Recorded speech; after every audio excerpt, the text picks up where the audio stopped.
Welcome to Travel Stories with your hosts, Tom Kim and Trevor Mountcastle. This episode, we talk about a bucket list trip to Australia. Tom, it's always a pleasure to be with you, but it has been far too long since I was just out on this trip for, gosh, it felt like a month, but I guess it was only 22 days. Seems long enough to me. It's almost a month. That's fair. That's fair. I'm going to disagree with your title for this episode, by the way, because, if bucket list to me indicates that this is like a one and done kind of thing, I do not think you're done with the continent of Australia. So, Tom, I agree with you. For me, it wasn't a bucket list, right? Yeah. I will probably go back. We're already talking about trying to figure out how to get more American miles to be able to go back. But the real person that it was a bucket list for is my mother-in-law. She turned 80 this year. And she's really wanted to get to Australia. We were able to make it happen. And so for her, I would argue it is truly a bucket list trip. Fair. Okay. I saw that. I was like, wait 1 second. Hold on. Hold please. Yeah, no, no, that's such an Australian thing to say too, as I was finding. No, yeah.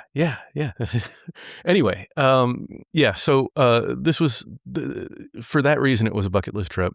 We were able to include New Year's, but I'm probably jumping ahead. You're going, yeah. Let's talk about how you made it out there, because, I think we mentioned it during the Festivus episode, getting to Australia on points and miles has become a very difficult proposition.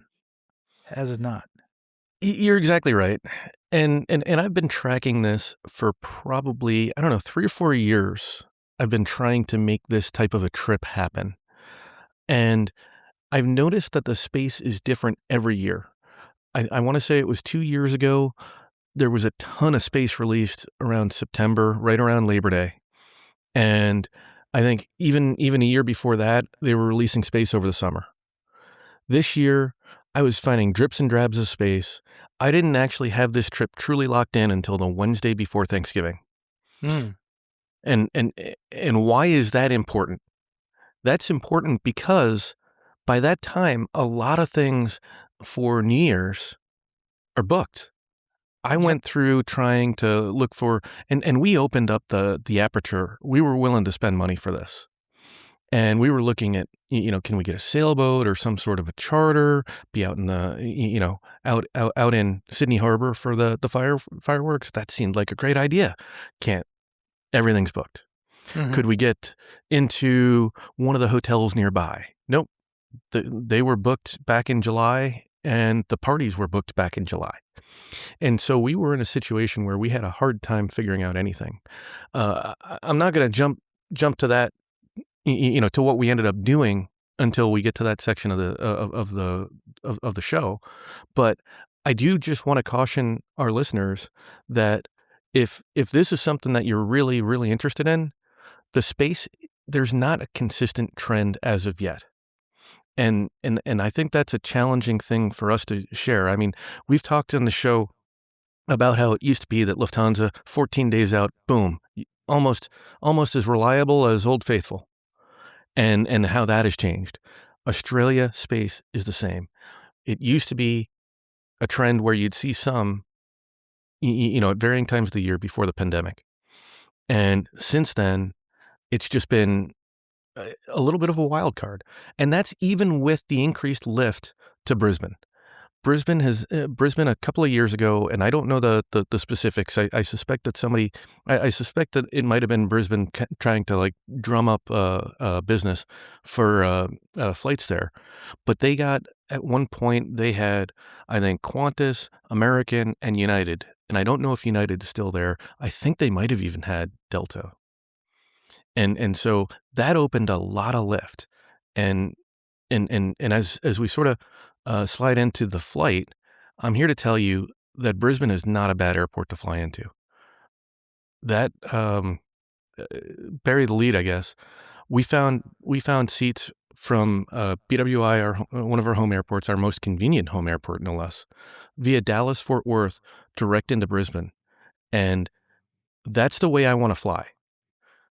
I'll take Sydney because I love Sydney, period. But that Brisbane flight on the 787-9P on American is probably the most comfortable business class product to Australia. With all these additional routes going to Brisbane, I think we mentioned earlier, there is an Olympics coming to Brisbane. I think was it the next summer? No, it's not the next summer Olympics. It's the one after that, I think. That is going to Brisbane. And obviously, they're interested in a lot of infrastructure improvements in that city, and I'm sure that airport is really incentivizing all the international carriers to starting service to Brisbane. So, yeah, it makes a lot of sense that you would have picked one of these new routes. That's not quite established yet. I'm sure they have a lot of availability. How packed was that plane? Because that's actually a pretty. Is that the premium heavy version of the American 787? It is. And we were flying on Christmas Eve. So to me, it felt like it was fairly full. But that might make sense for Christmas Eve. Yeah, it was an interesting experience. So the thing that I found the most interesting about it, though, getting into the flight, was that the crew was all largely new. The flight attendant on my aisle said she was like number one for domestics, but she was very low on the totem pole for international. And I could have swore that I've had her on another flight because her personality and sort of her mannerisms and sarcasm, you kind of remember those things, like in a good way, right? And so it was really funny because this is such a new product, this 787-9P. It's an Adient Ascent seat. So it's the reverse herringbone. But the way that American did it is that the bulkhead seats have a lot more space, and it is amazing. It's so wonderful being on that bulkhead. They all have doors, but beyond that, the crew was sort of trying to learn some of the other features of the aircraft, and they make such a big deal, unfortunately, that if your door is closed, then you're dead to them. They're not going to knock. They're not going to ask if you want something. If you hit the call button and your door is closed, they're ignoring you. I don't know why they made such a big deal about it.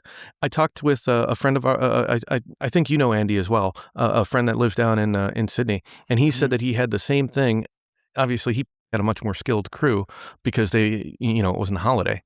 But they make a big deal about these doors. Like, it almost sounds to me like the flight attendants aren't happy with the doors.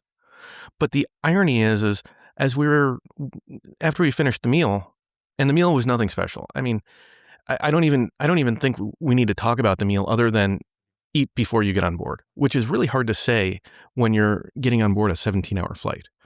But yeah, I mean, that's disappointing, but that's also very on brand with what we've been experiencing with American lately. Like, their catering has not been winning any awards as far as our experiences, right?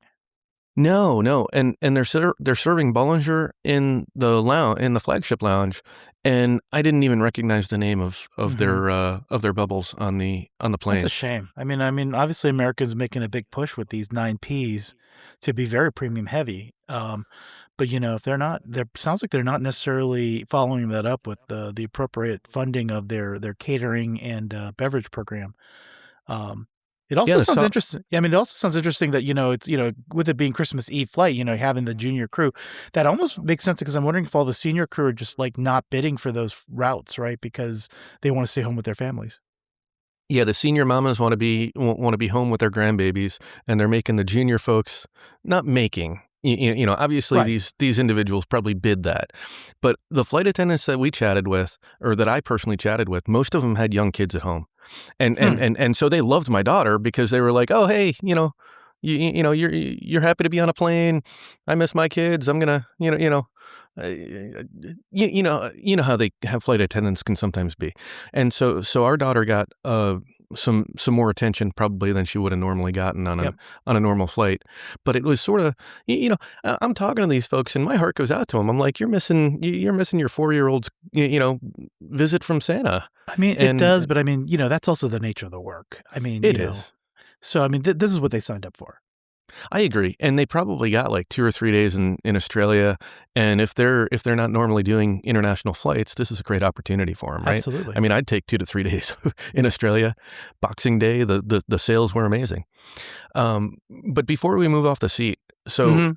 after the meal service, like I said, very poor showing. I mean, the steak was or whatever the beef was borderline inedible. Um, Yikes. laying down, and they come through the cabin and they're like, "Oh, let's shut your door." And I'm like, "Wait, wait, wait. I want you to wake me up for breakfast." And they're like, "Don't you worry. We'll only leave it ajar. We'll come back, even though all those announcements that we said at the beginning of the flight." It just sort of it felt humorous of the inconsistency of how they're Mhm. treating this product. Yeah, I mean, again, I think when people, sign on to fly American, American has great award availability. They have a lot, their miles are very useful, but I guess ratchet your expectations on the in-flight product. That seems to be the moral of the story. Just overall, I mean, just and you're hearing it over and over again. Like you're not the only data point. There are many other data points that kind of suggest that, hard product pretty good, soft product catering, just ratchet your expectations. Yeah, absolutely. And before we get off the flight, again, 17 hours, hard products amazing. 7879P, love the 787. I am I am loving that aircraft more and more and more on these ultra long hauls because you just come off feeling so much better. The the actual awards for the way out, I think we paid more than just a base 80,000 miles. Uh, we saw varying amounts from, I think, half of them I got for 80, and then for the remaining 2 seats, I think I had to pay 90 or 96. It's a small thing for such an important flight, right? When you're trying to make the trip happen. Um, for the flight home, I ended up rebooking us a day early and not out of Brisbane, ended up booking us out of Sydney, and I saved us 102,000 miles Hmm. because I was able to get us down to 80,000 per person for that business class seat. So just a little reminder for our listeners, always be gardening your reservations. There's opportunity right up until a day or two before your flight to be able to find some savings. And for us, 102,000 points is nothing to shake a stick You know at. what? Yeah, very good advice. Definitely something. Yeah, everybody should keep an eye on what the prices of your various awards are, and if it goes down or if there's some other option, keep your options open. I would say part of you paying more than that 80,000, probably is why that is available to you, right, as an AA award, because it's not available as a partner award at the standard saver rate, right? So it's not open to people with their, Avios or people with their Alaska miles. It's kind of that like was it like a web special fare or something where, it's at kind of that dynamic pricing that is still pretty reasonable, at 96,000, but obviously not the standard saver award Well, category. even when I got the 80K for the way back, it was Mhm. not available on Alaska, and I don't Oh, believe it was available on British Airways. interesting, interesting. So it's another case where, in this case, Qantas and American are coordinating better on an award availability perspective than the other One World partners, it sounds like, right? And this is the same thing that I had mentioned that I have anecdotal observations about with Japan Airlines as well, right? Mhm. American miles can be king. For some reason, with Qantas space and with Japan Airlines space, American miles are sometimes able to book when Alaska is not. So because they're like JV partners maybe, like some of the joint venture partners, they must have more coordination when it comes to award availability or something? It's the only thing I can think of. Hmm. Yeah, again, this is just anecdotal observations. I don't know for any facts at all, other than I've observed this on our previous Japan trip that we talked about over the summer, Mhm. and then on the trips relative to Australia, and with Australia, I mean, I've spent a lot of time searching in the last 6 months, so there's a lot of data points. I just didn't take the time to document them. I guess a good reason for people to go out and get their Strata Elite card, which, I think might be a little segue to your next, bullet point here. Well done, well done. So as we were getting to the end of the year, and I think I might have mentioned this on episode what was it, 71 with Gary Leff. I was starting to kind of peel away the onion on the coupon on the newest coupon book, which is the Strata Elite. And one of those benefits is, I think, $100 or $200 Black Lane credit. And so I figured, okay, big trip. Let's just go ahead and spend the money for a Black Lane from Brisbane to the Hyatt Regency where we were staying. I'm thinking, we're gonna have a nice, luxury transfer, get a big SUV. They'll have the car seat. It'll be nice and easy for my mother-in-law, who's not normally, she's not as big a flyer as we are.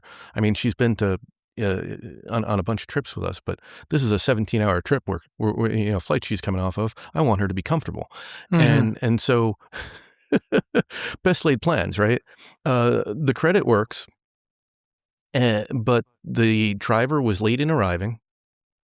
That's The interesting. ch- the child seat was not prepared, and in fact, the driver late in arriving and wasn't feeling well, so had to take a little bit of a pit stop. I feel for that, but that's still a little bit of the customer experience. Surprising. I mean, had you The used them before? Because I seem to remember Black Lane had a deal with like Visa Infinite or with one of the other credit cards that I had. It's been a number of years. Like this is probably pre-pandemic, like 4 or 5 years ago. But I actually, strangely enough, I think when I've used Black Lane had the same problem. I think actually they weren't necessarily late, but they went to the wrong hotel. We were at. I'm trying to remember which Hyatt. I think we were at the Hyatt Place Orlando, and then went to Hyatt Regency Orlando Airport instead of the Hyatt Place Orlando Airport. And they were like, "Where are you?" They're like, "I'm right here." And I'm like, "No, we don't see you." They went to the wrong hotel. So Oh, well, that's unfortunate. I was really optimistic because I mean their fee they're charging the rates yeah, they it's a charge. premium service, right? It's meant to. I mean, it sounds like it, right? Black Lane. I mean, it sounds like it's not supposed to be fly by night. Yeah, and this was definitely not that. It was a reasonable walk, probably about a 5-8 minute walk to get to the car. I, not a big deal. There was a wheelchair, thankfully, and that's another debacle as we get further into this trip. Wheelchairs in Australia, Oh, and not yeah, not. I didn't even think about it. The accessible folks are not as well cared for in the continent. I see. yeah, and we'll get to that in a moment. But overall, Black Lane was glad to be able to use the credit, but I just don't feel like I got the premium experience that they seem to market. Hmm. So take us to your hotel experience. I guess you were able to find a Hyatt in Brisbane. I when I was in Brisbane a number of years ago, I don't know that there was a Hyatt option. So I wonder if this is relatively new. I don't know how new the process or the Hyatt Regency Brisbane is, but it is in a beautiful location, and and we were able to get there. It's right. I think there's a road that you have to go through the pedestrian section to be able to get to this road, but like you can get a car right to the hotel, like their Hmm. back sort of entrance, and then their main entrance is right on a pedestrian kind of mall area, which we enjoyed. Nice and easy to walk. Very very walkable city, by the way. Hmm. We got in early. Our flight landed, I think, somewhere between 6 and 7 a.m. I think we were to the hotel probably by 8 a.m. Between the Black Lane issues and everything. And they were able to accommodate one of our rooms at that Oh, that's time, nice. which was good. We had all our bags sent up there, and then we went out for a breakfast. And by the time we got back, our second room was provisioned. Uh, Fairly basic Hyatt Regency. Not the most amazing, but not the worst. I would say it was probably the better Hyatt Regency of the trip, but we'll get to that in a moment. No lounge. Instead, they offer an evening drink and tasting plate in the restaurant. Not amazing, but it was something. And so we sort of parlayed that and a big lunch and then the occasional shared pizza. The hotel did have a nice pool, outdoor pool, nice little pool deck. They had a bar up there, so that made for a nice afternoon cool down, or sort of start chilling type experience. Um, Yeah, how was the weather in Brisbane? I mean, it's summer down there, right? So I'm assuming it did get pretty hot for you at It times. was. Yeah, no, I felt it was reasonable. It was really nice, to be honest with you, because we had been just freezing before we left. And so that warm weather was just so welcome, and we just loved it. Um, yeah, the overall Hyatt Regency Brisbane, would I go back? Yeah, I might. I like it because it's close to a lot of the stuff that I wanna see. Mhm, We walked mhm. by the Marriott, Brisbane, and it's on the other side of this little peninsula, so the river sort of snakes its way through the city, and the Brisbane Marriott is probably, I don't know, 20 minute walk away on the other side of the peninsula. It's over near another interesting area that looks like it's more for, let me say, non-families. Lots of bars, restaurants, Mm. right along the river. More nightlife kinda stuff. Yeah, it definitely felt more nightlife there. Mm. Whereas the Hyatt Regency Brisbane is where a lot of shops were, which was really cool for Boxing Day. We saw tons and tons of sales. There's a Lululemon, and my gosh, that store never had a line. Hmm. And we were probably about 5 minutes, if the light was long, from the bridge to get over the river to get to the South Bank. And in the South Bank area was very, very walkable. They had a playground. They had this big man-made pool that had a beach entry, and I mean, just so much to do, so much family-friendly things to do. Um, Well, and one of the really, things that I think I see from your notes that you went to do is actually a highlight of my trip when I went out to Brisbane. I see that you went to the Lone Pine Koala Sanctuary, which tell me a little bit about that. oh, that was so cool. That was so cool. So that was one of Did you the. rent a car to get out there, or where? Because it's not in the city, if No, I we just remember correctly. Ubered. Oh, you just Ubered. Okay. Yeah, and no problem with the Ubers at that point.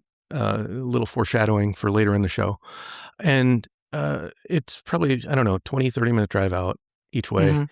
and we got there right at open, which was the exact right Wow. thing to do. Sounds like rope drop time. Yeah, it was definitely rope drop time, and I think we had purchased our tickets online before, so we were as streamlined as we could.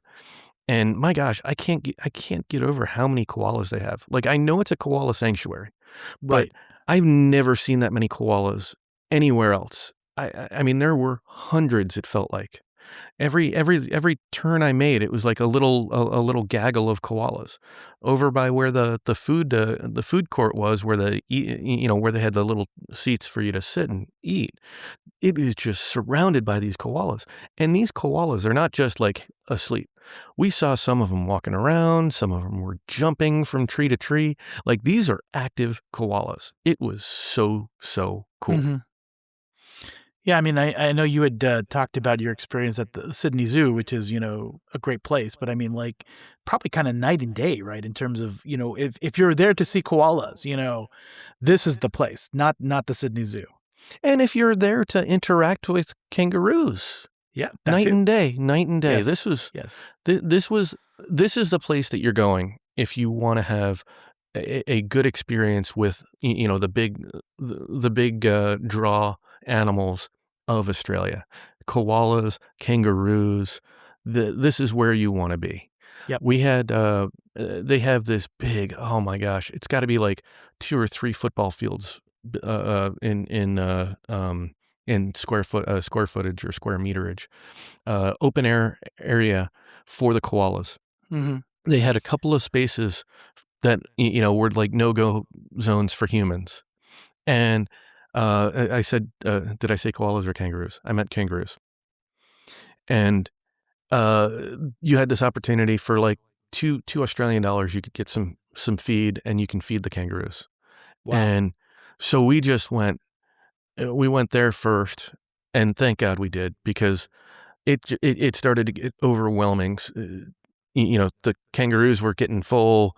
More and more people were coming. People were starting to run after And kangaroos. We I were guess like, it's the okay, it's holiday, time to so go. it's probably kind of peak time for visitation, I would imagine. Yeah, yeah. So this was the Saturday after Christmas. So day Ah, after whoa, Boxing, or yeah. no, Sunday after Boxing Day.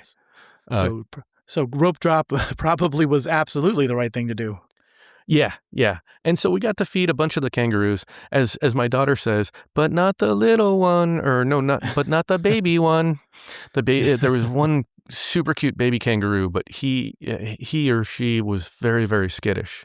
Ah, And so the only way you were going to feed that one is if you were really, really patient and like a statue.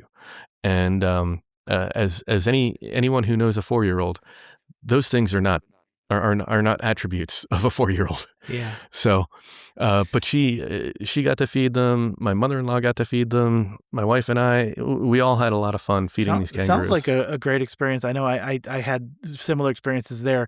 And again, for the listeners, this is where you go to do the animal encounters with the endemic species of Australia.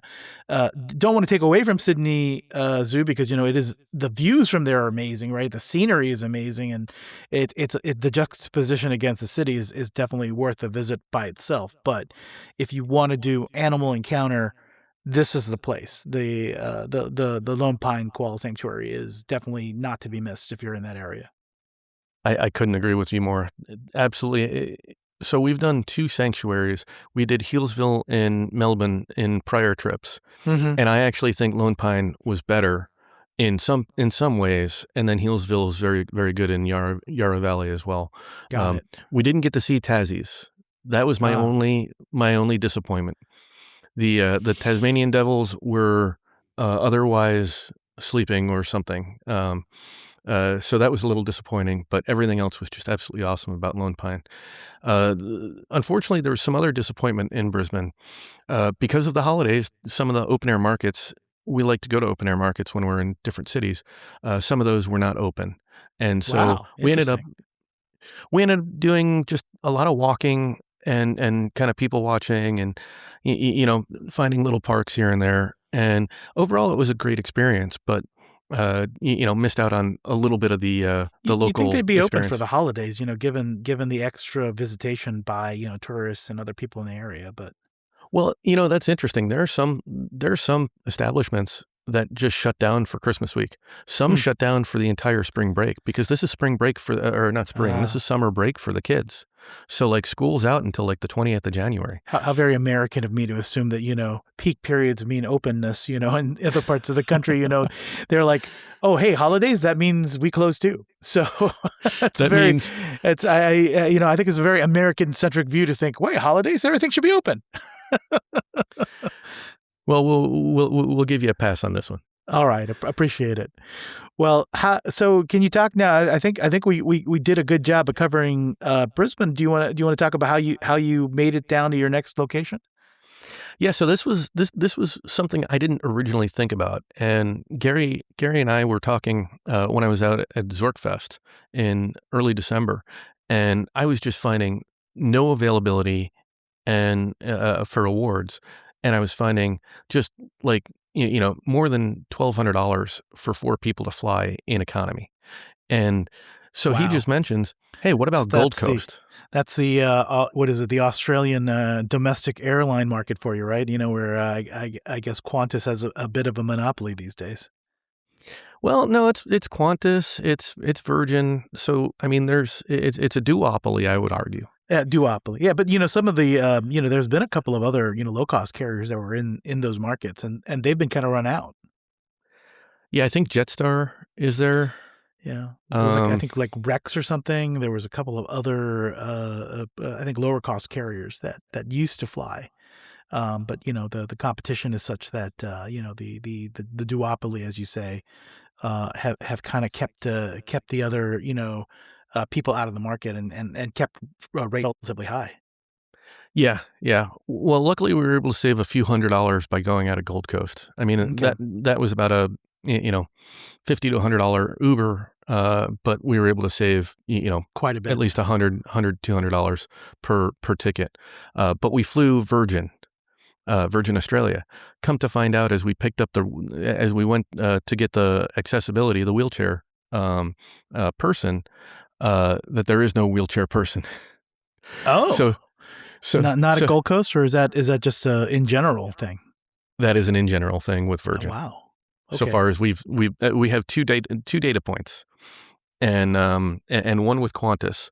Qantas did have, or two Qantas and two Virgin. Qantas had wheelchairs, Virgin did not, Hmm. or rather, people to push wheelchairs, and so we, yeah, and That's so interesting. So it's like it's actually airline specific. Sometimes it's like it feels like it's airport specific, right? Where usually it feels like the airlines contract out with some provider that is, at least here in the US, right? It usually seems to be a person from the airport that's providing the service versus, being airline specific. okay, this is a tangent, but I'm going to disagree with you Oh, really? Okay. because we got off Qantas at Dallas Fort Worth, and Yep. we had a guy in a red vest that was awesome, and his company was different than the guy that picked us up at the flagship First Lounge to move us to our American flight back home to DC. Wow. Different uniform, different company, so far as I could tell. So I think it's an airline contracting with a service, and maybe there's just X number of services that are available by the at the airport. That might be a tangent we need to go into one of these days, to talk a little bit about accessibility travel and stuff like that. Because, it's definitely something that has its hang-ups, it has its issues, and it has some strategies, I guess, around it. So I guess we'll put a pin in that for another episode at some point. Yeah, and I'll need to double check that it's definitely a different company, but I can tell you it was a different uniform. There was Mhm. no red vest on the folks that had checked in and gotten us to the American flight. So anyway, here we are, and we're traveling light. We're traveling only carry-ons. This is pretty epic for a 22-day trip. We Yeah. have It's very, that's impressive. You packed for, 3 weeks of clothes in one carry-on. well, there's a little to it, but so four adults or three adults and a 4-year-old. We Mhm. have three Rollerbird carry-ons, two Briggs and Riley international wide bodies, and then one of the Torques, also carry-on size. We have my daughter's stroller, which folds up like a yo-yo. It's a Minu, up a baby Minu. And then we have three personal items, three backpacks, and then just a little bag that my mother-in-law has. And now we have to push a wheelchair. Mhm. So had calmer minds came to bear. I keep straps in my attached to my carry-on and my wife's carry-on, and so I have this one kind of buckle strap that I ended up using to attach the Torque carry-on on top of my suitcase. Sounds like a very MacGyver moment. It was very MacGyver. It was very, very MacGyver. So we've got my daughter walking and sort of trying to hold onto the wheelchair. My wife is pushing the wheelchair with her rollerboard. I have I have my black rollerboard with the Torque suitcase sort of attached on top, and then I have the stroller on top of the other suitcases. So I guess I think I had all four carry-ons then.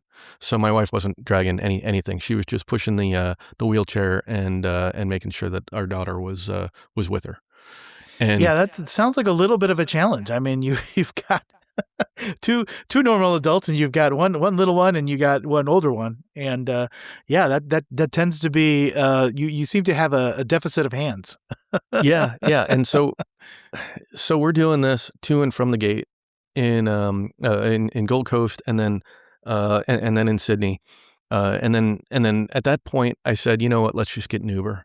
Originally I was like, hey, I was gung ho about taking the airport link in Oh, Sydney okay. because we were going to stay in I Manly. wouldn't have even thought about it, because I mean, come on.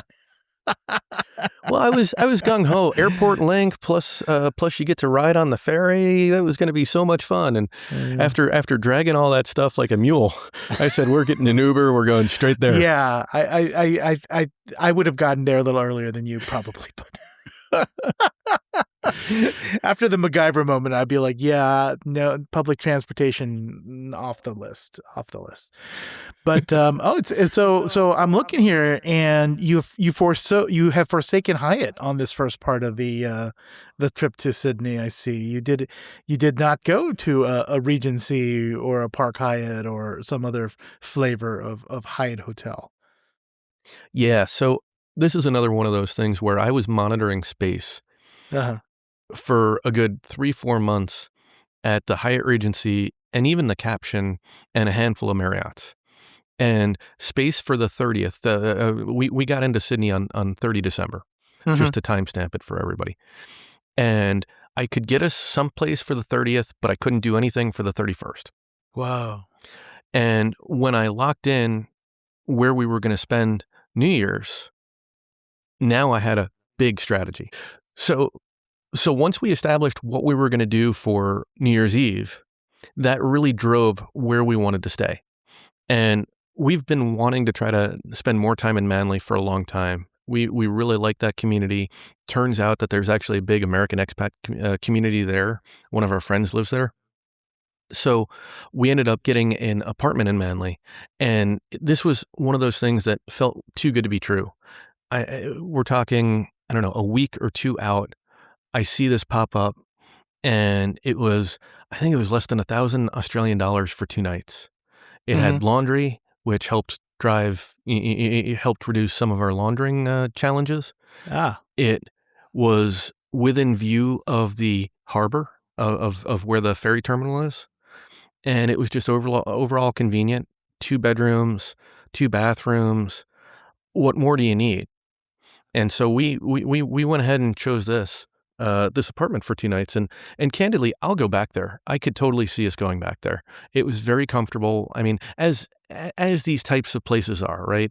I mean, we're not talking about the Hyatt Regency or the Grand Hyatt luxurious bed or bedding, Right. right? Right. But it's a bed, it's a bathroom, and Well, it's a and you had a location. family in tow. I mean, you had a need for more than one hotel room normally. So something like Airbnb, an apartment when you're dealing with 4 to 5 peoples, or it makes a lot of sense. Yeah, and again, if we were looking at the prices of like a regular room, we saved a boatload. The real interesting thing of this, though, was getting there. The owner said to me, and we'd traded messages back and forth. She's a lawyer. She was, I think, a retired lawyer, and I think the reason that she bought this place was because it came with a parking spot. And so she says in a message like a day or two before we were to arrive, she's like, "Well, I just happened to get tickets to a show, so I won't be able to meet you. Um, but I'll tape the key to the mailbox, Mm-hmm. and then I'll tape the second key to the shoebox." And so here I am. Okay. I'm kind of walking around trying not to look too sketchy.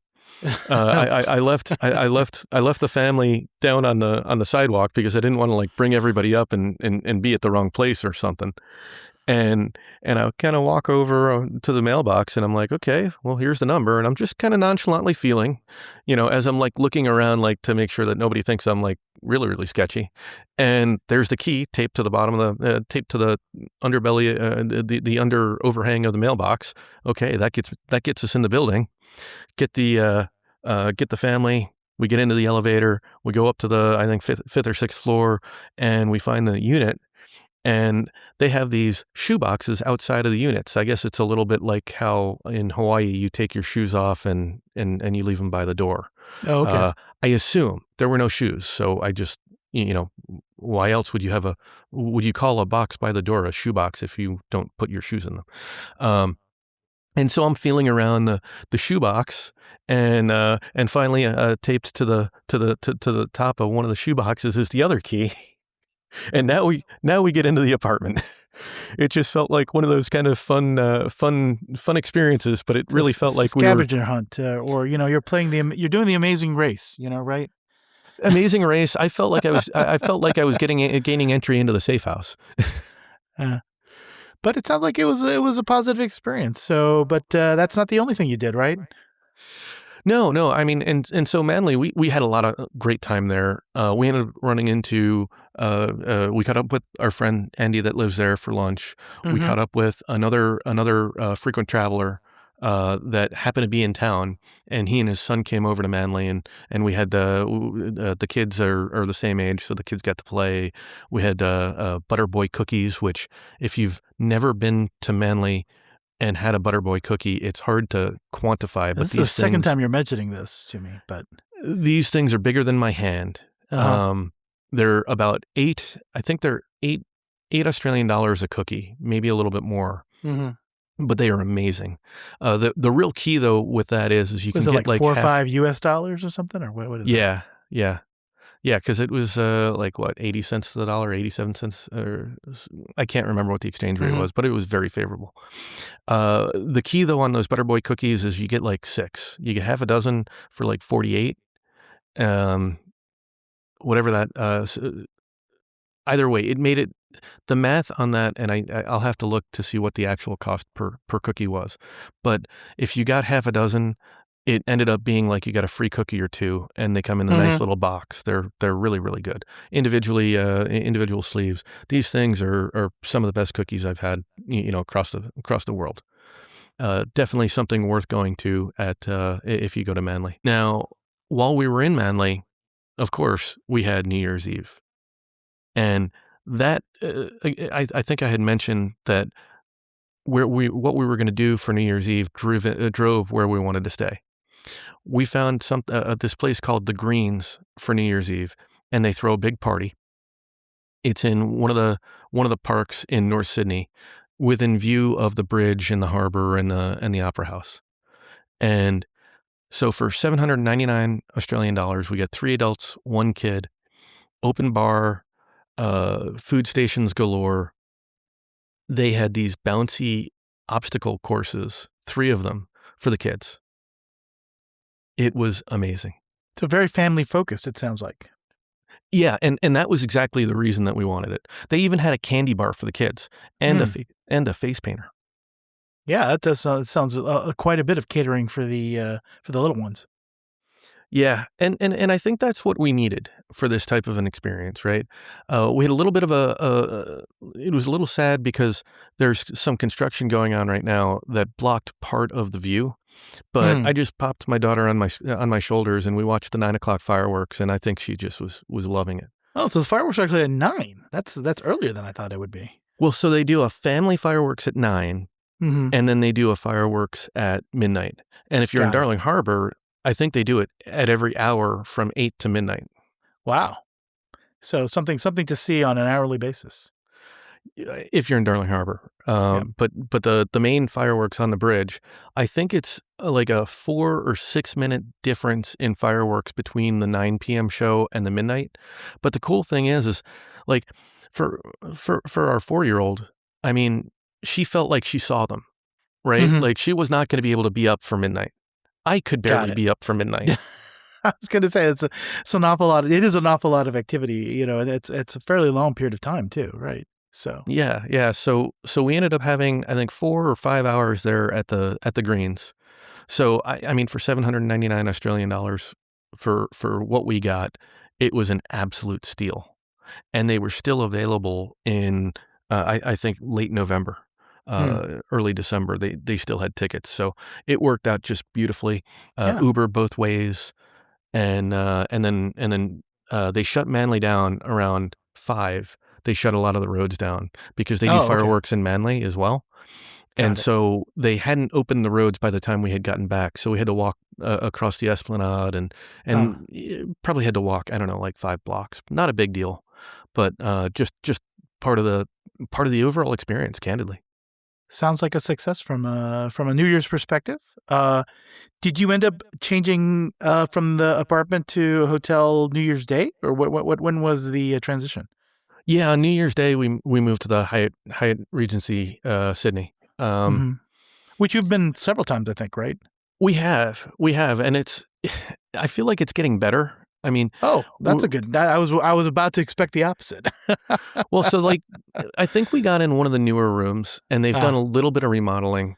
I mean, it's still the same bones of a right. 4 Points, but they've Yes. made it just a little bit nicer. They changed out some of the coloring of the tiles to make it feel less like a cruise ship. Um, when we were there, the first 2 days, they actually opened up the event space that used to be the lounge. This just beautiful, beautiful space. I actually did Mhm. a video of it, but I don't know that I actually shared it on social media yet. And so they opened that up for the first 2 days that we were there, and that was quite nice, because they just had so many elites in the lounge. Yeah. Uh, After the first 2 days, then we were back in the little tiny, Regency lounge or Regency club, and it was okay, but it just wasn't, the experience that we wanted. I w Kind of makes sense a little bit because I know in Darling Harbor they have a lot of hotels, and I knew that there were some that were just coming online when I was last there, and so I feel like the competition in that area for accommodations is probably pretty high. So they're probably being kept to a higher standard just by all the other accommodations in proximity to them. and there's still more coming. Yep, There's still more coming. There's I think there's a Crown or some large building across the way. that's Uh, under construction. yeah, and I feel like it's been under construction for quite a while. I think it was under construction when I was there 2 years ago. So Yeah. I mean, I saw the cranes moving, so there's things happening, but it's just taking a yeah, while. eh, But big buildings can take a while to build sometimes.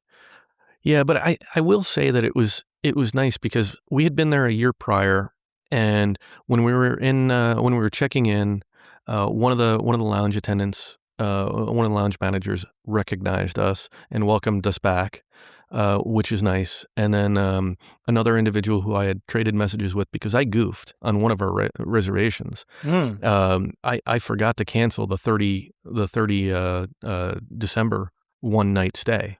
Oh, okay. So And did you have essentially a no show?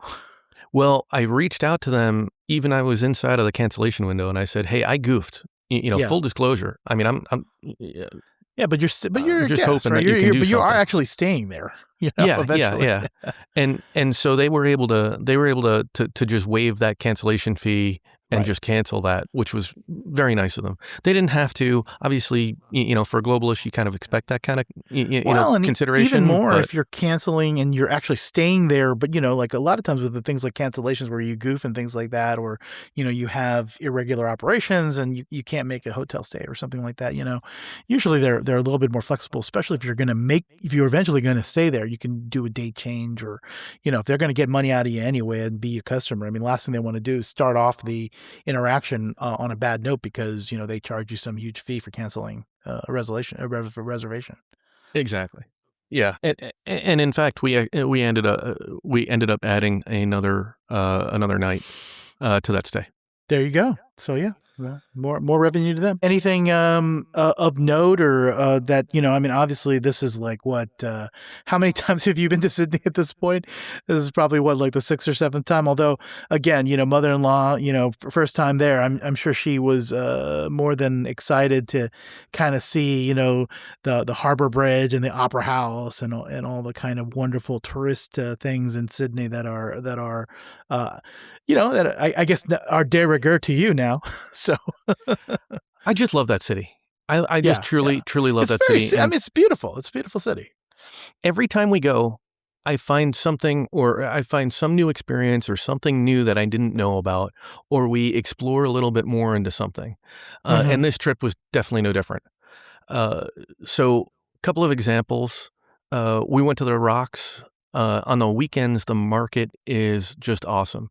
They actually, I don't remember them doing this in the past, but I was talking to one of the guys there, and he said, "Yeah, we've been doing this for a long time." They actually put overheads, like like a tent almost, over the street. So, like, you're in the shade, which is nice because Mhm. it's like 80, Mhm. 90 degrees there.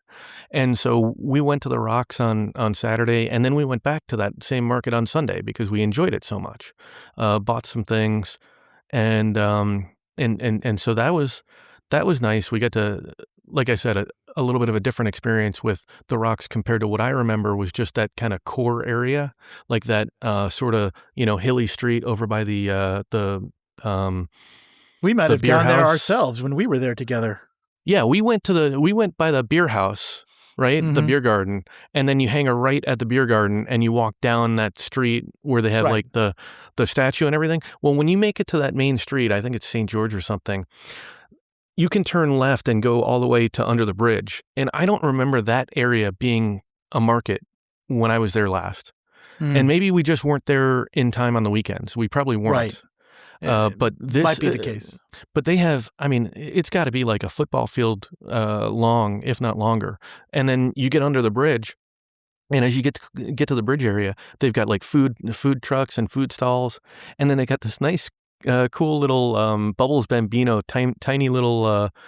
I don't know. It's like one of those little cars with they're serving prosecco and beer, and they're right under the bridge. You've got the beautiful view of the Park Hyatt. You got the view of the Opera House. I mean, it's just a perfect place to chill for a little bit.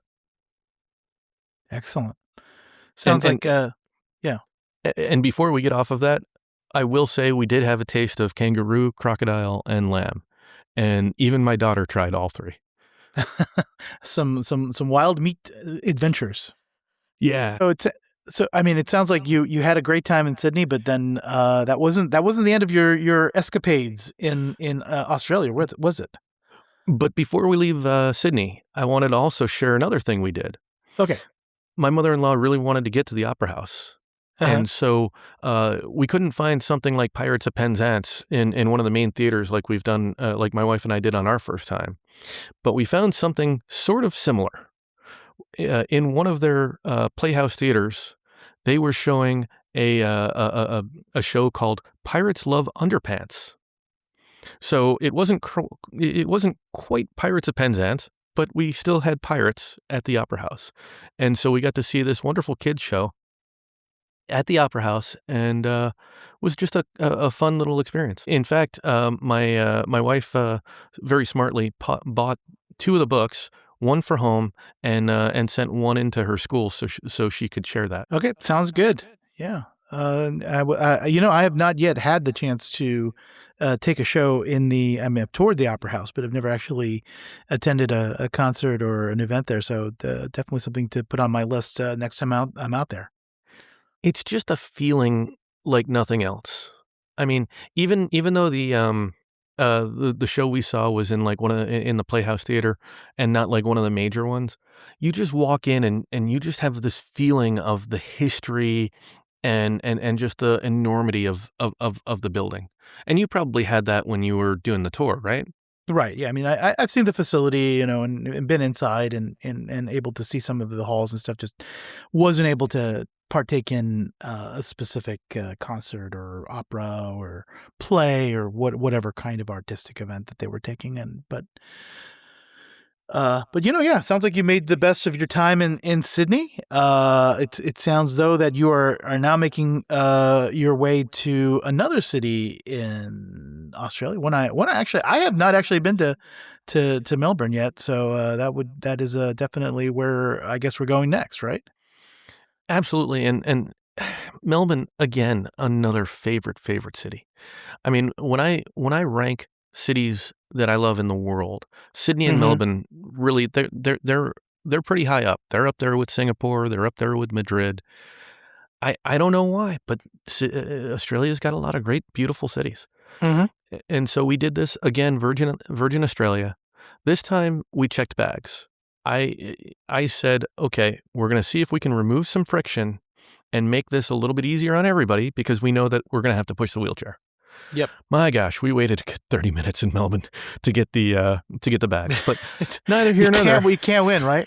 No, you cannot win. You can't win. You cannot win. It's interesting because we had actually extended our stay in Melbourne, and I was so happy after the fact that we did it. We were originally going to try to do, I think, only like 4 days in Melbourne and then go to Adelaide. And in hindsight, I You cut out the Adelaide part and just devoted more time to Melbourne. yeah, and in hindsight, as we were in Sydney, we were like, okay, well, maybe we don't need another flight. We don't Mm-hmm. need more complication here. And so we ended up doing that, extending that time in Melbourne, and we stayed at the Grand Hyatt. We've been to the Grand Hyatt many, many times before. None of the staff that used to be there are still there. I did ask about a former lounge manager, and the gentleman who was there is like, oh yeah, he left long ago. So Mhm. I mean, at least there's some continuity of that. The lounge experience much better, but you don't get to eat the breakfast in the restaurant, so you're sort of limited a little bit on the Oh, that's on interesting. to your breakfast in the lounge. But very nice lounge, very nice staff. The rooms are wonderful. They upgraded us to a larger king, like a deluxe king, Mhm. and positioned us like right next to my mother-in-law's room. But the style was nice because they were like sort of perpendicular to each other. Uh, because ours was looking out like one, essentially a different window. We had like the corner suite or corner deluxe king, and so it was, we were close, but there was space, and there was space between. So it just felt like it was, the right balance for having two rooms at that Does the Grand hotel. Hyatt not have, did it not have confirmable space to be able to use a suite upgrade, or Nothing had confirmable space. I don't know if Ah, I'm So this is maybe is a tangent, but I don't know if I'm doing it wrong or if it's just because we were there in the holiday period. But I just cannot use my suite upgrades lately. Like I am just having the hardest time. they are hard to use sometimes, and especially at the peak times, but, I would imagine it being that holiday season, it probably didn't help.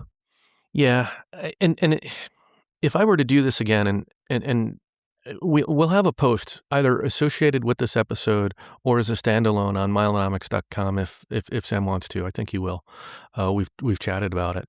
But if I were to do this and and I knew I was going to do it one way or another, and I was going to throw every mile I had at it to make it happen. Like if this was truly bucket list and I wanted to do everything right, I would have had to go all in a year out, 6 months to a year out on the hotels alone, just to be able to lock in everything there, right? You know, I mean, you bring up an interesting point because, I think it's interesting. Some people are very, very good about doing prospective booking, right? They'll book out, months in advance if there's a remote possibility that they're going to go, knowing that the cancellation is generally pretty seamless, right? So they can, just go ahead and block their space, and they have the option, and even though they're probably only like 20%, 40%, likely to actually utilize the reservation, they're booking it anyway, or they're booking like 4 or 5 different options for a place just so that, okay, well, I want to have options. I want to be able to, know that I've got backups for backups, and some people are, but then there are others of us. I rarely do that. I tend to try to find exactly what I want, and book it. And usually I'm not booking multiple options at the same time. I'm usually canceling one and then moving it to another. But at the same time, I don't know why I do it that way. Cause part of it is probably like, well, it's probably conserving your points in a way, but I mean, if you've got it sitting in your account, I mean, why not use it, I guess. So here's the challenge. Mhm. So our entire trip was centered around New Year's Eve in Sydney. Yep. I could have booked the Park Hyatt Sydney. And in fact, I can book the Park Hyatt Sydney for 6 nights, I think 6 or 7 nights at 35,000 points a night for New Year's 2026 to 2027. Mhm. However, it's a $3,000 cancellation fee before September 30th. And Oh. after September 30th, it's $15,000. And Yikes, what you that is one heck of a cancellation fee. Right. Exactly. And so what you see is on some of these hotels around the holidays, it's not just, hey, I want to make a speculative booking. It's they put you got to put some money behind that Right, if right. you're going to Or cancel it. be very, very vigilant about canceling before those milestones, kick in. Well, like I was looking again. I was looking for December 31st, 30th of this year, 2026, and you book it today, and you want to cancel it tomorrow. You're still paying $3,000 to the Park Hyatt Sydney to not stay there. Wow, wow. Well, that So was a fun tangent, but I mean, let's go back to Melbourne, right? And talk a little bit about the fun stuff you did, because it sounds like you were able to squeeze in a lot of interesting things. yeah, absolutely. Before we go there, I just want to say Grand Hyatt Melbourne, a great use for those Cat 1 through 4 certs. Always Absolutely great. always good to find good properties for that because those you get so many of them, right? Between the cards and the milestones for Grand Hyatt and other reasons, So yeah, finding good places to use those is always wonderful. Yeah, I burned every one I had in the account. Great. So Queen Victoria Market, it is every time we go to that beautiful city, we go to the Queen Victoria Market, and this time was no different. But this time we did a little bit different and ended up finding a nice little gelato place, found a nice little restaurant nearby, uh, and then you still do the little bit of buying this and that trinket, and we got a couple of boomerangs for the teachers and stuff like that. But it's just a cool little ability to walk around an open air market, open a handful of the days of the week, not every day though. And again, probably the best gelato that we found in Melbourne was at Queen Victoria Market. Uh, Cool.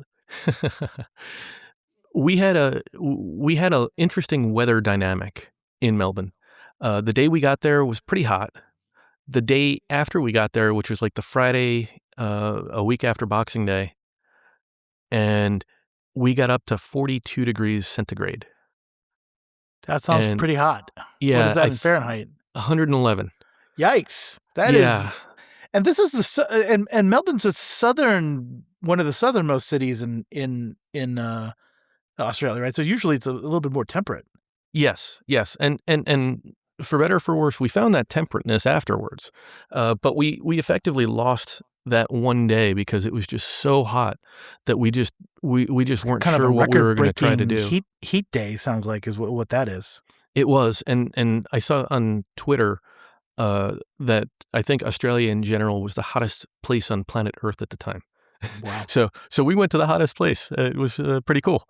Um, but we had the opportunity to do a little bit of touring. Other than Queen Victoria Market, we had the chance to go to the docklands or dockyards. The problem is over there, or not problem. It's a nice little mall, and you can take the trolley. So the trolley or the tram inside the CBD, the Central Business District, is beautiful and free, which is really, really cool.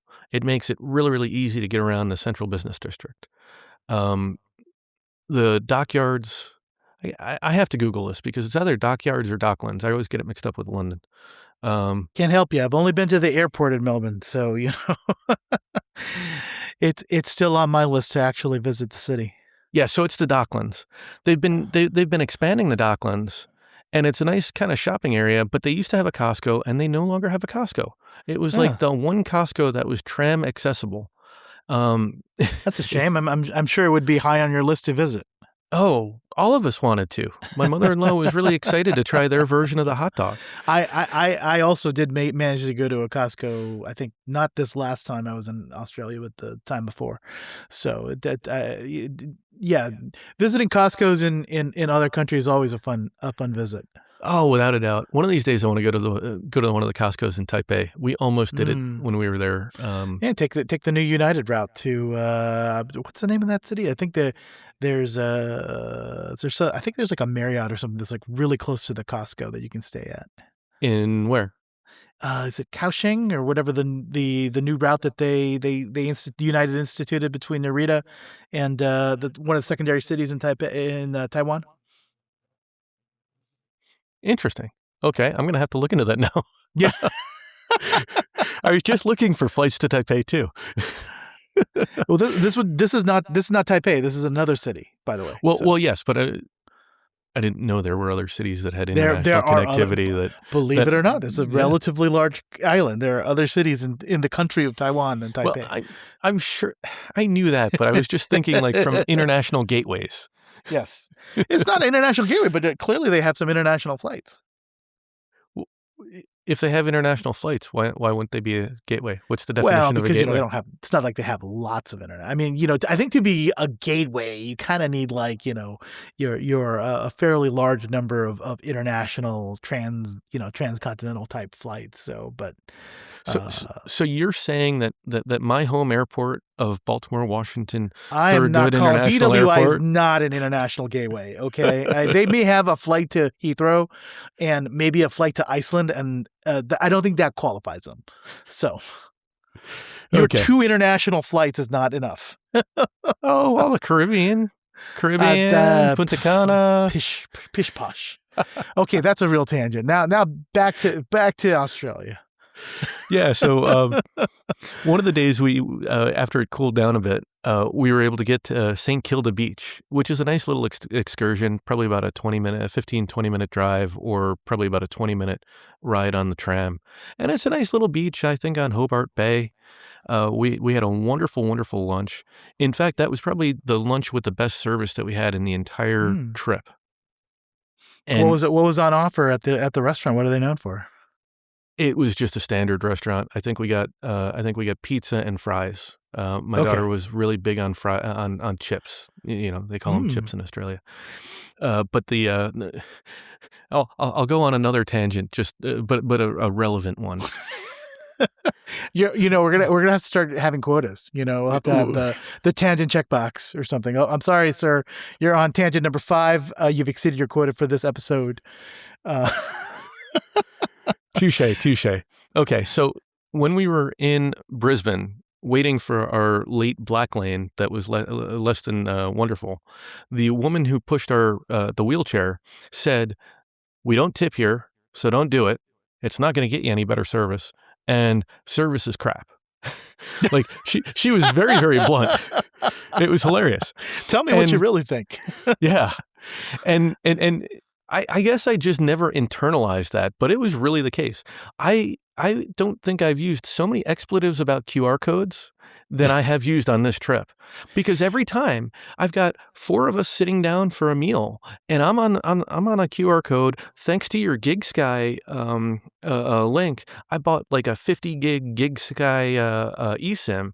Yeah. And so I've got good connectivity, but like I got to scan it, then I got to wait for it to load, then I got to go, then you've got to select the drinks, then you got to go back and then go to the kids' meal, then you got to go back, then you got to go to the main meal. Oh no, what about a dessert? Okay, well now I got to go see if they have milkshakes. And it ends up being 20 minutes just to order a simple meal. I guess that is the flip side. I mean, people always talk about us Americans and our tipping culture, but, on the flip side of that is, yeah, we're not dealing with QR codes and automated this, that, or the other thing. I guess in these countries like Australia, where they are 100% vehemently opposed to tipping, they have to go to this kind of route, to make the service environment make economical sense, right? In their dining culture. I don't know that that's the case. You don't think that's the case? Okay. I think they get paid a particular amount, right? They all get paid like either a minimum of 15 or $25 an hour. They're clearly not getting paid the way that the Americans are paid, right? The majority of their income is not coming from tipping, right? Well, yeah, but they're getting a livable salary. Of course, yeah, is number one. But my guess is they probably make do with fewer servers then, if I'm a restaurant, right? Rather than maybe having as many to cater to X number of tables or whatever. I am not going to try to analyze it from that perspective, because it seemed to me like they had the same amount of staff to me in these places. I think they just don't have the same level of service culture that we have in the U.S. But I would think things like doing the QR ordering would allow them to have fewer servers, right? Because then they're spending more time, fulfilling the orders rather than talking to the customers and things like that. No disagreement. I could see that, but I still saw a lot of people milling about. Okay. Right? So that's true. Standard restaurant that. I am not a restaurant But again, expert. Just the service culture is different, and the way that they execute things, it's another country, right? So they got a different system. Exactly. So in St. Kilda, we sit down at this restaurant.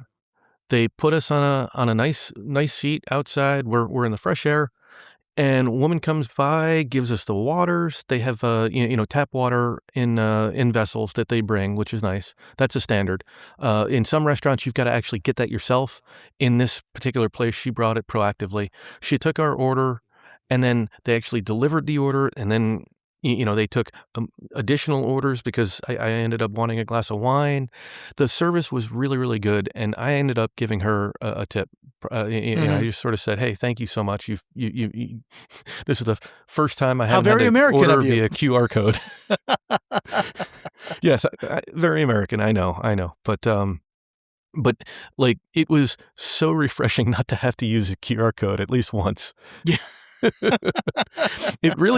Candidly, it really detracted from the experience of actually dining. I never realized how annoying it is until like you're on the verge of hangry, and you're like futzing with your mobile device Yes, trying to figure yes. out, okay, how do I get this? How do I get this? And then one time, because we're all maximizers, right? There's a Duke of Wellington is just down the street from the Grand Hyatt Melbourne, and their app for the QR code participates in a program, and they're like, if you sign up for this app and and put your order in via the app, you'll get $10 back. And I'm like, Mhm. okay, so I'm not going to pass that up, right? So I go through the whole process. I pull the app down, then Yeah. I start signing up, and then they're like, well, we need to activate your account by sending you a text. And so I go through, and it's Australia. It's like a bunch of Asian countries. It's like Yes. Singapore. It's this. It's New Zealand. No US country code? There is no US. And then I'm like, and then I think to myself, but there's Canada. Oh, So I say that I'm Canadian, Canadian. put in my American number with the Canadian +1. The text never came. So here I Oh. am. I've just wasted 15 minutes trying to sign up for Yeah. $10.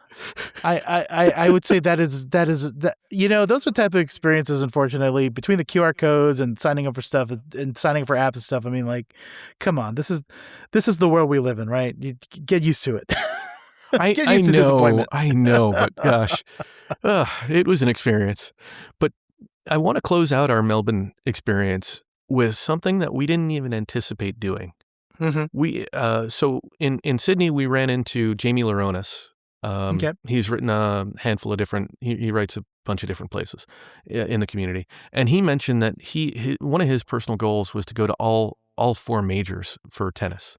Mhm. And the Australian Open was opening up like a day or two after we got into Melbourne, and it was cheap. It was, I want to say it was like 10 or $20 per person That per is adult cheap. to get in, and like maybe 5 or 10 for kids. And so we went on the second day of the sort of opening week. Mhm. Now Did this you see isn't any where like famous players? I don't think any of the famous players were there at that point. Okay. Okay. But we got the experience, right? And they've got this big grounds, and they gave tennis rackets out to kids. They were giving out something like 1,000 tennis rackets a day. And so my daughter now has a tennis racket, which is pretty Wow. cool. So we're going to be practicing with that tennis Sounds like racket. you got a bargain. You not only did you get to watch, you actually got a nice souvenir out of it too. Yeah, and Emirates sponsored a big kids play area, which was really fun. So my daughter got to play with this kind of cool little app-enabled ball that kind of moved around the map to go through where all the majors are. She got to pull around a baggage cart, like a kid's little baggage cart. They had like a tricycle with a wheelbarrow on the back, and you take suitcases from the different places, you put them in, and then you drag them to another place, and you put them out. And they had a jungle gym or like a obstacle course and stuff. It was just a lot of fun, and she got pictures with some Emirates flight attendants. Oh, I'll have to check those out next time we're together. That sounds great. Yeah. So, I mean, it was a really cool experience. And the thing that I liked the most, so my mother-in-law was in like 2 or 3 of the courts, right? So the evenings they had the paid entry into like the more premier I suppose tennis stars, but Mhm. you could go in for some of the qualifying things. And so my mother-in-law sat in for like 2 or 3 different matches, and she's just able to walk right in, and she's sitting and watching watching the match, and she had a great time. And then they also had a variety of different chairs, couches, like lounge chairs, every type of chair you could imagine. and they had big screens out in the main area. And so if you didn't want to be in, the stands, you could just, chill and watch on a big screen whatever match they were Hmm. playing.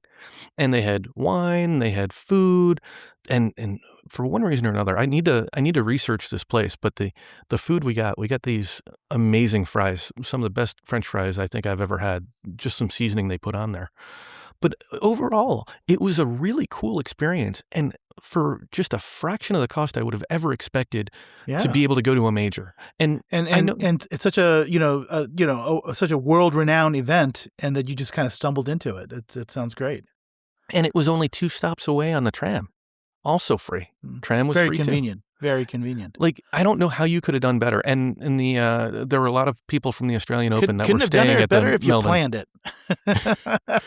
Exactly, exactly. Yeah, bottom line, really cool experience. Now that said, I've been following it now because it's like it's just monopolizing my feed. And they have had record after record after record. Like, they've got 100,000 fans coming a day. Now as they're getting into the height of the Australian Open, and I have to believe that that's got to make it very, very hard to get in, very, very hard to get around, and folks are getting Got it. frustrated because at that level, when we were there, the day that we were there was that Tuesday, I think, and their prior record was like 700 and change. And when we were there, they reported that the record was broken and it was north of 3,000. And It's it was interesting. busy, but not too busy. It's interesting. It kinda reminds me of, our trip earlier in 2024 or 2025 with the F1, right? As if you're one of these more casual fans or attendees, sometimes going to the qualifying rounds, where the crowds are not at their peak, it may be a very good strategy to get kind of acclimated to some of these, world-class sporting events, still get a flavor, still get to see some of the action. But, if you're not as a zealous a fan, you can maybe do it with a much lower level of kind of, entry requirement as far as crowds or cost or time and friction. Coming in for those qualifying rounds might be the way to go. So well said. I mean, from my experience, I might actually want to try to go to the US Open or the French Open or Wimbledon, like, again, Mhm. in the earlier period, because Right. I had a fairly frictionless experience. I was able to duck my head in and watch a couple of matches, parts of different matches. You hear you hear the ball on the racket, Yep. going back Yep. and forth Yep. with your own ears, not just listening to it on TV. Yep. I personally, like, if I could have that kind of a caliber experience on so many different sporting events, Yep. I would pursue that candidly. Especially as a novice or as, first timer, it feels like that's the way to kind of, acclimate and to kind of get, used to the event before having to commit to what would be a much more, high friction environment where you've got the celebrity, attendees and celebrity participants, right? With the high names and the leading tennis players and stuff like that, which will draw the crowds. Yeah, like, I mean, I hope our listeners won't flame me for this, but it's not going to change my life to see Novak Djokovic, if I pronounced his name right, play in person. Like, that's Yeah. just not going to change my life. And Yes. so if I can have an experience to understand the overall vibe of such an experience, such a major like the Australian Open, without having to deal with all the crowds and everything, I'm going to come away with it with a better experience and a better perspective. And so if I talk to somebody that is a tennis fan, that, is diehard, I'm now going to say, hey, the Australian Open could be something that you might want to actually try for. Yep. You might Yep. really enjoy that experience, and each their own, I guess. But No, this but was, I'm in the same boat with you. I think there are a lot of sporting events that I'm not, a regular viewer of, and yet, if you were to provide me a low friction, low cost, entrance or entry into the sport, I might take it because it provides you a lot of the value as somebody who's not following it closely, but still giving you kind of the ability to have boots on the ground, experience it, have the experience of the event, even without, all the kind of costs around, being at kind of the peak of the event. So Yeah, and I'll tell you, I've been watching more of the matches now on TV. there you go. So, I mean, it's done something. It's done something. Yeah. It's triggered your interest. So it sounds like you had a very successful trip in Melbourne. Do you want to switch now to talking about the way home? Yeah. So, as with so many things in life, this had to come to an end as well. And so I'd mentioned earlier in the show that I had changed our flights. We were originally going to fly home from Brisbane, and I just didn't want to have to deal with getting us from Melbourne all the way up to Brisbane. So instead, I was able to get us Sydney, Dallas, Fort Worth back to DCA, and then we just ended up buying the Melbourne, Sydney separately with I think Alaska miles or something like that. And Mhm. so this is another one of those things where I was trying to reduce friction the best I could. And so we carried our bags on in Melbourne to Sydney. Thankfully, trying to think, we had to push the wheelchair. Actually, I take that back from what I said earlier. In Melbourne domestic, we had to push the wheelchair. However, um, The Sydney domestic terminal? when we got to Sydney domestic terminal, that was when it ceased us needing to do the wheelchair pushing. Wow, that's Uh, so interesting how there's such a variance, between the different terminals and different carriers. it is, and it's frustrating because it's like you don't know what to plan for. What you're gonna run into, yeah. Yeah. Before we left Melbourne, though, we did have some time to get some food, which was nice. And so what I found is this Emirates Gold. I can't remember. I think it's a Barclay card. Does in fact come with Priority Pass restaurants, and it works really well because that's like a lot of what Australia seems to have. Australian airports seem to have, and Prior to so past restaurants. yeah. There's Did you like one or lose two. you were using, like, the Capital One or something, I thought, at one point. Did that go away? I believe it did. Yeah, I think it Okay. did in October. Okay. Ooh, I'm sure one of our listeners will weigh in on that, Yeah, and we'll have I'll to thank them in do a advance. deep dive on that one time, like, which cards still offer priority pass restaurants? There's not many. There's not Yeah. many. It's It's a dying, what is it, collection, that are out there. yeah, but I'll tell you, the convenience factor. I mean, we had we ended up getting a full lunch in Melbourne before we left, and or no, it was Sydney going to Melbourne. We had a full lunch, and then I think we had a nice breakfast before we left Melbourne, going back to Sydney. And And Sydney's international terminal used to have quite a few priority pass restaurants, right? oh, they still do. They still do. They have the Peroni bar, Although I which remember the we food do was not like. particularly good. I remember having one of the worst burgers I can imagine in my life was in the Sydney airport at a priority pass restaurant. Yeah, that was like the second or third Priority Pass restaurant we went to, though. Yeah, We started at the best one, which is the Peroni bar, yeah. but that was Yeah. that was woefully out of the way. So, uneventful flight from Melbourne to Sydney, Mhm. Sydney to Melbourne, Sydney domestic to Sydney international. A little bit more complicated. We had to go to the transfer. First, they dropped my mother-in-law off at like the elevator to go to the international terminal, but we didn't have any of the stuff we needed. Right, like we didn't have our boarding passes or anything, and nobody actually came. So we waited about 5 minutes, 10 minutes, and then my New Yorker kicked in, and I said, "Okay, I want to see somebody." And so I walk over, and we get our boarding passes, and then they're like, "Oh yeah, but you got to go back over there." And we get there right when the individual is there that's going to take my mother-in-law, and we're thinking we're just going to all go together. And she takes one look at my daughter and says, "No car seat. You guys got to go on the regular bus." And so now we're separated. Oh wow, talk And about complicated. right, yeah. And this is not dissimilar to what we have encountered in the past. Yeah. However, they told her that they would keep her airside the whole time. Turns out that's not what happened, right? So this is another time where we get to the international Yeah, terminal. that doesn't seem odd because usually when you're transferring between a domestic and international terminal, you usually aren't being kept airside, right? Because they're physically separated and the kind of chain of custody is kind of severed.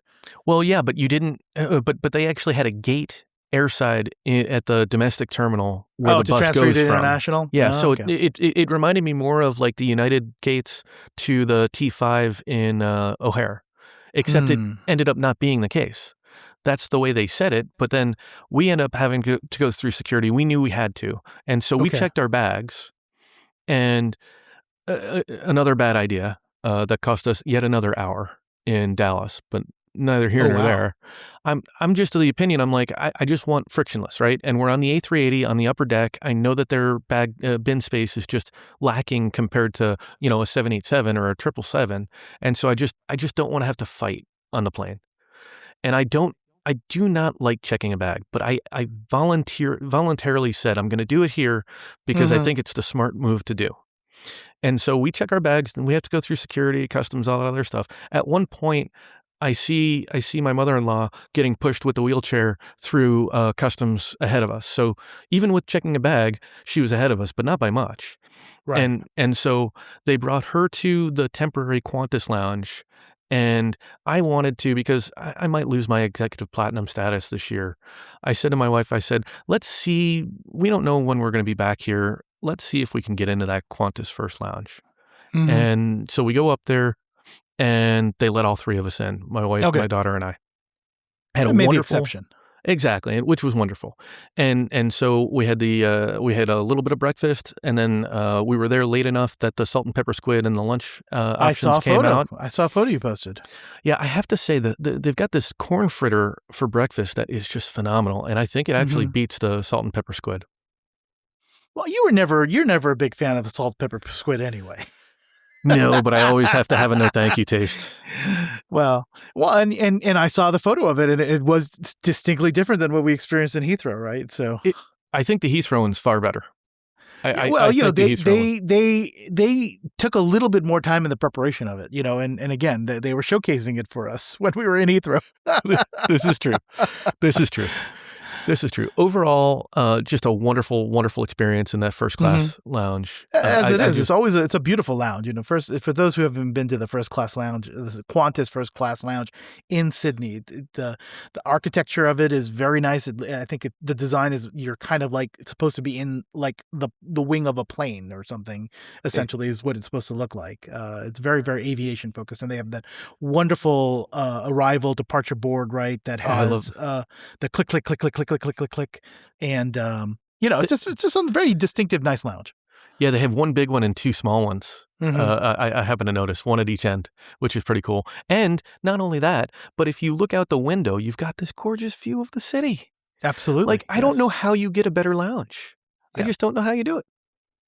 yeah, and they have excellent food and, just overall, it's hard to say it's the best first class lounge in the world, but Oh, no, no, definitely no. one you should definitely go, though. It's definitely in the top tier.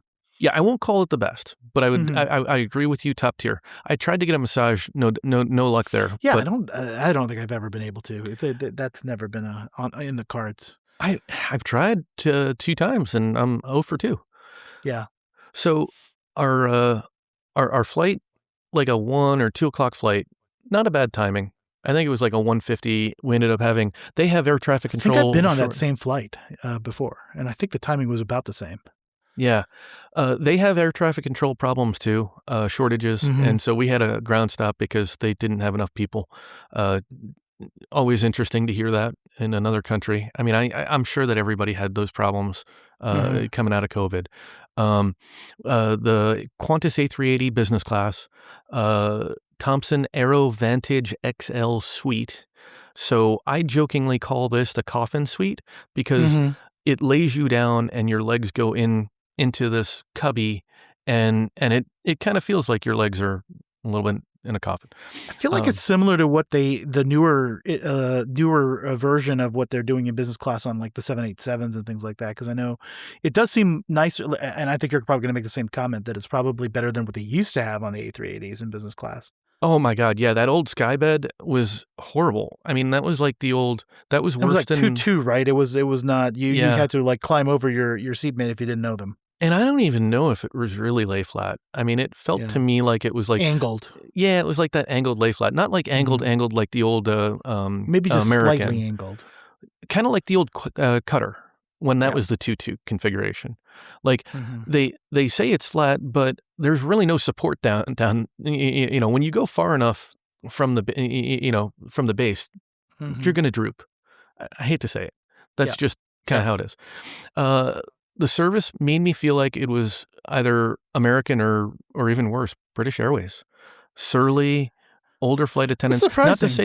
Not Yeah. to say that the age matters, but these And flight I've had, attendants just strangely, I've always had very, like, senior, like, every time I've flown Qantas, premium, it's always been older, service staff, and for the most part, they've been pretty good, but yeah, it's surprising. 'Cause usually they have not been surly. yeah, these I don't know, maybe these folks just didn't wanna be there, it felt like. Mm. And so the soft product was not what I remember from Qantas. The food was marginally better than the American flight out, but not terribly amazing, and it took 4 hours for the dinner service. Yeah, you let me see the menu, for business class, and I was actually surprised considering how long a flight that is. How, it looked like it should be, it could qualify as a menu of what you'd give somebody going over the Atlantic, not going on a, 15-hour flight or 16 or whatever it is that's the block time for, Sydney to DFW. Yeah, I think it was 15 hours, Mhm. and, yeah, I was very unimpressed with the food and beverage and candidly, the service. Um, last observation on that is I I forget this, right? Like, we fly on a lot of aircraft. We fly on a lot of 777s. I personally probably don't fly on 787s nearly as much as as others do. Um, but I remember coming off of that 787 in Brisbane and feeling like I still had some spring in my step, even though it was a 17 Mhm. hour trip. Now, maybe a little bit of that is I'm at the start of the trip and I'm just happy to be there. But Right. when I came off this A380, I was dehydrated. I was exhausted. Mm, I mm. didn't sleep well. I don't know why I couldn't sleep well. I mean, it just felt like everything about the A380 was not nearly as comfortable compared to the 787. And I really do think as I'm getting older, I'm appreciating the less pressurization and the higher humidity, the small little things. I feel like I can tell a bigger difference on the A380 than I can tell on most other aircraft. That's surprising. I've yet to really feel that, like, and like Trevor, I've been on many different equipment, and, including A350s and 787s that do have that higher humidity and lower pressurization. And I'd say I've still yet to really feel it substantially enough that I can remember it very well. But that's interesting. But, otherwise, though, I do love me an A380. I mean, it's just a fun aircraft. Even I almost would give up a little bit of the higher humidity and the better environment for, the fact that it's just a cool plane. And it's just, even the surly service. At least you get to, yeah, A380 is still a special aircraft, right? And it's something that you're going to get less and less of an opportunity to fly on as time goes on. Yeah, and the A380, don't get me wrong, I enjoy flying the A380 as well. Um, the thing that really gets me about the A380, we were over the wing. That's how Mhm. far back this business class cabin goes. I think Wow, they just yeah. had a little bit of premium economy beyond that, Right. and I just look out at that wing. I mean, my God, you could do it. You could I play a know, it's tennis so match on that massive. thing. It is so much surface area, right? Yeah, it's just astonishing how big these things Mhm. are. Mhm. But yeah, I mean, would it have been nice to be in the first class cabin? Absolutely. Did I look? Oh, yes. Yes, I definitely kept looking. Um, I Did you think make it to the lounge up in the front? no, I didn't bother. I Okay. probably I should mean, not that have. there's much up there. I mean, but, sometimes Well, you wanna make your walk by or your pass or whatever. we were in the aft cabin anyway. I just didn't Yeah. want to really deal with, walking past too many people. The thing that I'll say just on the 787, I don't know that I notice that I feel it on the shorter flights over the Atlantic, but I That's a good definitely point. like On a like on a 15-hour, 16-hour flight, that's a long time for your body to acclimate to a different air pressure and humidity level. Yeah, and that's why I think it matters more on the ultra long haul. I mean, the 787 again was a 17-hour flight versus a 15-hour flight coming back. Yep, yep. Overall, though, this was an incredible privilege. To be able to spend 22 days anywhere um, is got to be something fairly unique for most professions Yeah, and and for most Americans. you were able to squeeze quite a lot in there. I mean, again, great highlights, the Koala Sanctuary, Australian Open, fireworks for New Year's. It's a lot of good things that you were able to squeeze into that what is actually a relatively long period of time, but it definitely got a lot out of it, that sounds like. Yeah, I can't wait to go back. I mean, it was I love me some Australia. I do want to go back, but honestly, there are other places on my list to get to sooner. But I hear what you're saying. I hear what you're saying. no, and let me be clear. We're talking about trying to get to Japan and Asia probably before we go back to Australia. But I do want to go back to Australia is I guess what I'm saying. Like, I didn't leave Australia saying, "Oh my God, I've been here so This will be the long, I last just time. never want to be back." I left saying it's been a privilege to be here, Australia, and I'd really like to return. Like, Yeah. Mhm. there's still that appreciation of each of those cities. I think Brisbane was probably the least of my favorites, but I mean, still such a walkable city, and you know us, we love walking. Yeah. And so I just like a cool Brisbane. I set. think Brisbane's also a very pretty city. Of course, I haven't been to Melbourne yet, so can't compare it. But like this, there's many reasons to go back. I mean, there's still Perth. There's still, you said you didn't make it to Adelaide.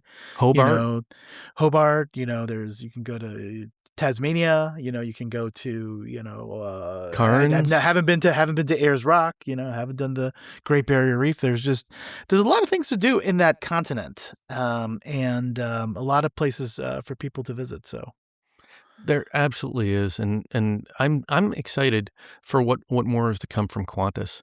Qantas is still doing their Project Sunrise, and at some point they're going to have the ability, I think, to fly nonstop from Sydney to New York. Right now, I think they connect in Auckland, and to think that you could get on a plane in New York and Project Sunrise, huh? and wake up in Sydney is just absolutely an incredible idea. It's an incredible idea, but I have to say, as much as I like Qantas overall, and they are a quality carrier, I will also say that they don't necessarily excel at a lot of things. It's like they seem to be good because the overall product they're giving you is good, in the market compared to others in the marketplace, but it's not because they are really good at any one thing. It's just they generally are decent at most things and are not particularly bad, but they're not also particularly strong. Whether it be seat or service or catering or lounge or whatever, they're just decent in most of the things. And that's totally fair, but in my mind, more and more, I'm getting to the point of thinking, number one, my daughter flies well on ultra long hauls, Mm-hmm. and so if I can get a nonstop, then I get more time in the destination. Like when you and I travel, I love the hopscotching around, but the Mm-hmm. logistics of doing that, traveling with the family, it takes a little bit more out of I us. agree with you. I mean, as most people get older or they spend more time, doing the miles and points thing, they realize, oh, the nonstop option is becoming more and more valuable to them. And I agree with you. I think the nonstop option is become more of a. That being said, you have actually hopscotched quite a bit on this trip. Well, yeah, So, but despite your we only had yeah, one stop each way to get there. Is I guess uh my point, right? Like we only had one stop each way, which was magnitudes better compared to January of 2025 when we went, where we had to, the way out was Reagan to Chicago to LA for like 8 hours, and then we went to Auckland, overnighted in Auckland, and then went to for I think we had 2 nights in Auckland, and no then we finally question. got to Yeah, Sydney, and then the I'm just exhausted hearing you talking about it. yeah, it is exhausting. Like I don't know, maybe I'm just not as young as I used to be.